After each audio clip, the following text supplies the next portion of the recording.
record.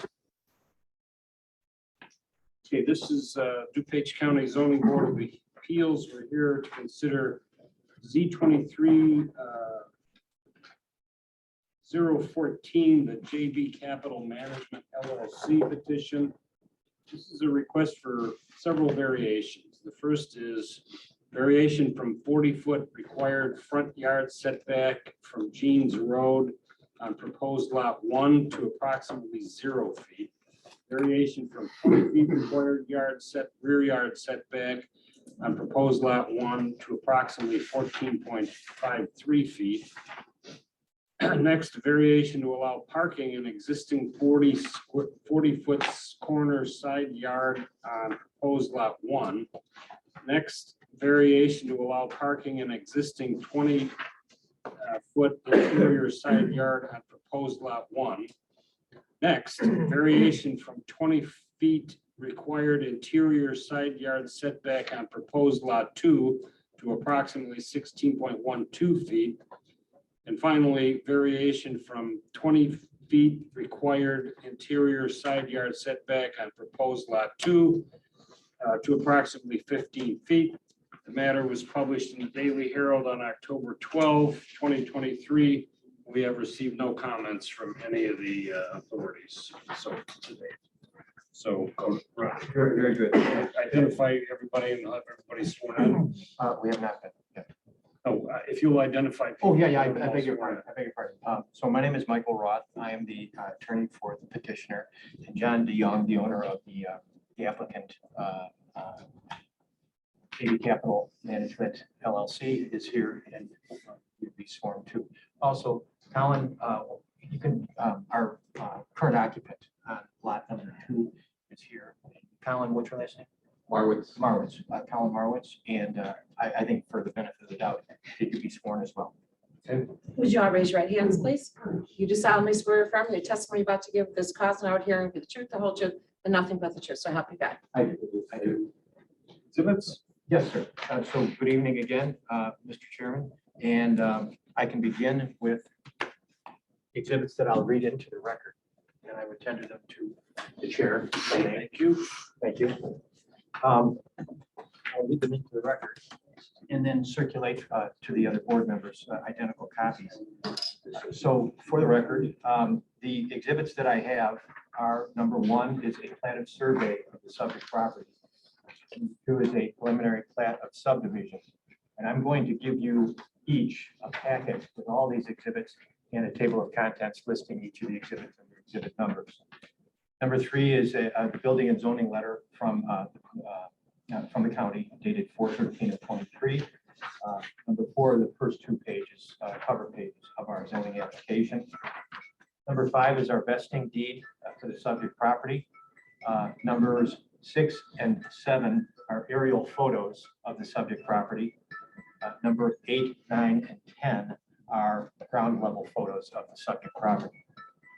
Number 11 is and as you're probably aware, we're looking to subdivide into 2 lots. So we have a proposed plan of survey for what would be lot 1, and number 12 would be a proposed plan of survey what would be lot number 2. And then finally in my packet, I have addressed each of the standards for the zoning variances with our explanation of how I believe that they're satisfied. So if I may, Mr. Chairman, circulate a packet, and I would represent to you, sir, that these copies are identical copies of the original that I've given you. Okay, thank you. Thanks. We'll receive all the exhibits. Thank you.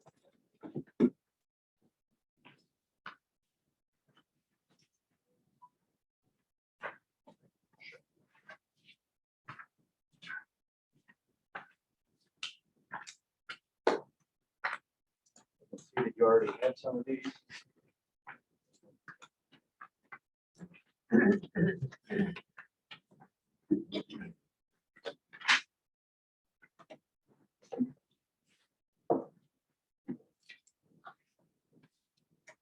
So this is an application with respect to the property known as 16 West 065 Jeans Road, unincorporated Lamont. Exhibits 6 and 7 of my packet are aerial photos of the subject property. Number 6 is a little bit higher up. It shows this industrial area basically along the Des Plaines River. And number 7 is another aerial that I think a little bit more clearly indicates what the subject property is. And I've got the red notation there to show the subject property, but the subject property includes not only the building that is shown there and the parking lot immediately beneath it, as well as the long narrow building, which is just to the right of it in the photograph. When you look at the photograph, the top portion would be north, and the long narrow building would be to the right, and that would be to the east. This would consist of 2 lots. The PIN numbers are stated in the application for the record. I do have, thank you, Paul. I would reference in Exhibit 1, which is our platted survey. I have outlined for you to try to assist what the existing parcel is. You can see there that it's just 1 lot, that there are 2 buildings on this existing lot. Both of them are 1-story metal industrial buildings. The area is zoned I-1, and this is a legal non-conforming parcel due to the setbacks and due to there was a widening of Jeans Road that reduced the setback after the buildings were there, and so we have these two buildings on 1 lot, and the effort here is to subdivide it into 2 lots for purposes of ownership and sale. As shown in this platted survey, no, excuse me.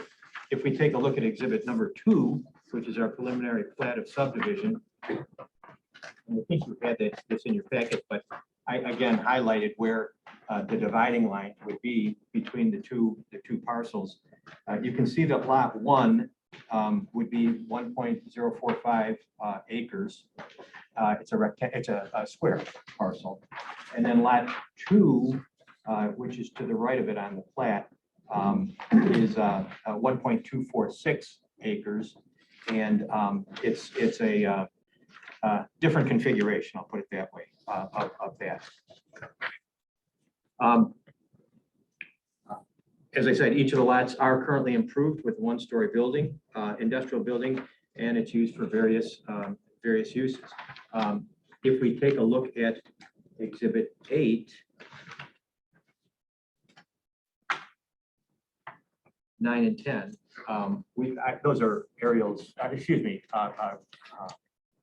ground level photographs. The first photograph is of the subject property looking from the south, looking to the south, excuse me, looking from the north to the south. The second picture is looking east. Again, one of the confusing factors here is that it's Jeans Road, both as you're going north, south, and east, west, because it's on a turn. But this shows what I thought was notable in this one is you can see something of the parking lot that we're talking about there. And again, this is looking to the east. And then lastly,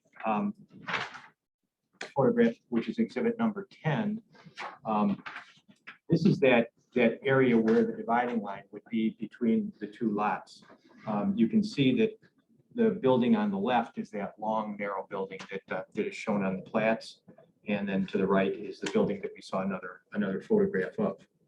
So if I may, Mr. Chairman, ask Mr. DeYoung to just speak to you for a minute to talk about what it is that they do on this property, what it's used for, so you'll understand that. John? Can I just ask a very quick question Yes, to clarify a point that you made? You said you have a legal non-conforming use.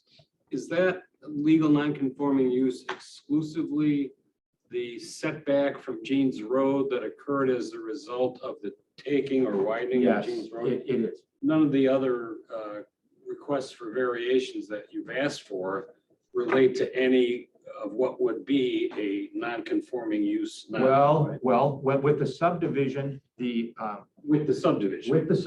there's At going the to be. moment, the You're right. only, Yes, okay, yes, that's correct. great. I just wanted to clarify Yeah, that. yeah. So I'm And, sorry. and I should have said too, at the outset, that no development, redevelopment improvements, changes to the property are proposed. Here, it's the building as it is, and it's an effort to be able to sell more buildings. So, John? Sure. The long skinny building, Identify yourself for the I'm record, sorry. sir. John DeYoung. The long skinny building, it's a home of D&B fabricators, and what D&B fabricates is garbage containers. Somebody's got to do it. So front load containers, rear load containers. So the commercial garbage containers and roll off containers. So it's a sheet metal welding type facility. The building that runs, that would be east to west, is a now home of House of Imports. And what they do is they sell imported cars, used imported cars, over the internet by appointment only. So it works very well for them. They're in an industrial area. People come down and look at the cars and do that. So that's it. I think that the last point I would want to make is the character of the area. It is zoned industrial. I think that the second exhibit that I referenced was exhibit number 7, which is the aerial, and you can pretty much see that, what I'm talking about. It is a pretty heavily industrial area.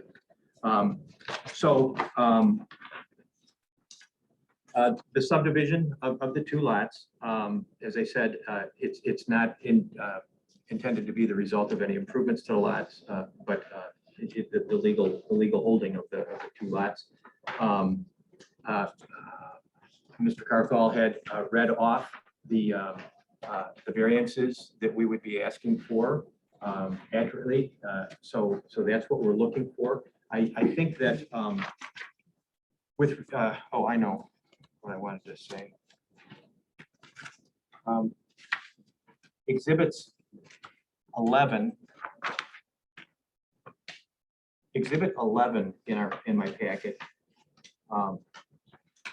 shows, with respect to lot number 1, which is again the square parcel, you can see where the building setback would be, and they're going to be small setbacks as a result of the subdivision. And then number 12 is a proposed plat of subdivision for what would be lot 2. And again, what I tried to do with that was just note again these somewhat narrow distances between the 2 existing buildings, and it is the subdivision that results in a need for variance on those existing setbacks. So I would finally offer to you that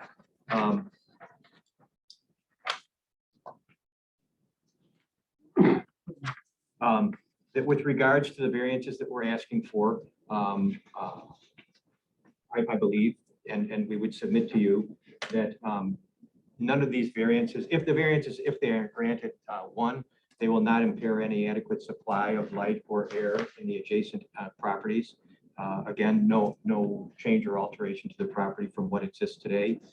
Same would be true with respect to the any potential hazard from fire or other dangers to the properties. 3, these buildings are as they are without change, and they won't diminish or have any negative effect. The subdivision will not diminish or have any negative effect, nor will the variances on land values in this surrounding area. It's not going to increase traffic or congestion in the public streets or rights of way. It's not going to increase any flood damage or risk of flood damage to adjacent properties. There's not going to be any additional public expense for flood protection, rescue, or relief as a result of this zoning request. And I would submit to you that it otherwise would not impair the public health, safety, morals, or general welfare of the inhabitants of DuPage County. So with that, I would be happy to try to answer any questions that you have. and would respectfully ask that you approve the request for the variances. Okay, this is an interesting, at first blush, this seems like no harm, no foul. Just grant the request because nothing's changing. And you had a pre-existing non-conforming use in the past. With respect to the first variation request, I don't think there's any question. If you make any change, your non-conforming, pre-existing non-conforming use goes away. You gotta legitimize it. And there is entirely adequate proof in the record to grant the first variation request. But all of the rest of the variation requests seem to be the product of an attempt to gain economic advantage. And I think we need to have developed either this evening or by argument to supplement the record. Not that they don't impair the adequate supply of light, but that there is a non-economic hardship, practical difficulty, or unique circumstance. Because essentially what you're doing is dividing this lot in two, and it's not big enough for that. And the use that is proposed is complicated by required parking, and you don't have the setbacks.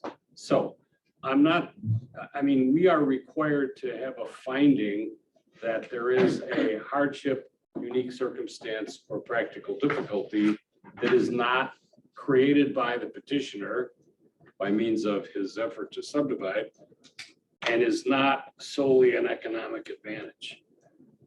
As I say, I'm not prejudging it. I'm just trying to focus an argument here. Well, I would. That's my analysis. I don't know if that analysis is right or wrong. Well, what we are dealing with is a neighborhood or an area in which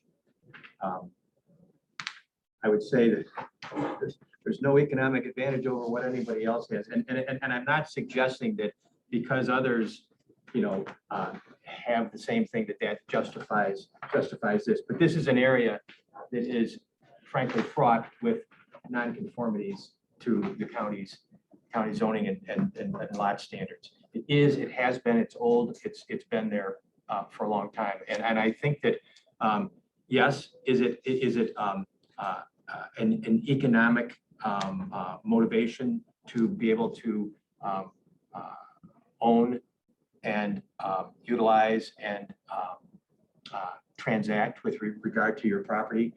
Yes, it's certainly not an advantage over what I think anyone else has got. And it's the viability of the use of these buildings because we have a situation with two very unique buildings on a single lot, and there's not a heck of a lot of use for it as it is, or market for it. And so, I do believe that the ability to alienate or to sell one of the two buildings is not something that is really to capitalize on or take advantage of to take advantage of existing nonconformities with the county's zoning standards. The building is what it is. These buildings have been there as such. Strangely, you've got multiple buildings on single lots, and it really makes for a disadvantage and I think a hardship for the owner to have to continue to own both of these, not needing them, but make them a viable and economic use for the community as well as himself. Okay. Yeah. What's the timing of your project? Well, John has a party that is under a contract for deed, and they're under So contract. there's a zoning contingency in the contract? Well, yes. I mean, he has to come up with the ability to convey, otherwise Right. that falls through. Understood. That falls through. You know, it's another sort of fuzzy point to me is whether you could have just done a deed division and, Well, aside point. yeah, you know, I would say to that too. I hear you. I hear you loud and clear on that one. Buyers would like to not have to buy. They'd like to know that what they're getting is they have a divisible, they have an identifiable legal standalone lot. Right. And So if I was the buyer, I would have said, no, go they, through. they the would say no. You're right. The reason I ask about timing is in terms of our process, and you know the contract and we don't, are we can we set this for a June recommendation hearing to give us And some let us time to go ahead and consider try it? our luck with the subdivision. No. The deed division thing was a stray. This is an interesting case to me, and that was just one of the many peculiar things that came to my mind.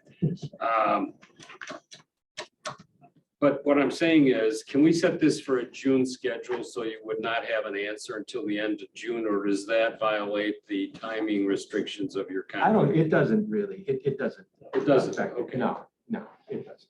All right, then We can set it. I don't have any other questions because I think the presentation is clear as to what you request. I would like you to give some further thought to the developing the hardship, unique circumstance, or practical difficulty argument and submitting something to the staff. Okay. But now I'll turn to the members of the board for questions. I don't know whose township this is. That's going to be. Oh, do you want to start with questions? I don't have any questions at the moment. Okay, Mr. Schultz? Yeah, I have a question. It appears if you make the lots separated the way that you're proposing, you're gonna either have to share that drive, so I don't know what kind of covenants you might need to make for going between the two buildings. And also, I'm just curious what happens if one of the owner wants to put a fence to his lot line? We would have to comply with your fence ordinance, and, you know, we can't increase any nonconformities.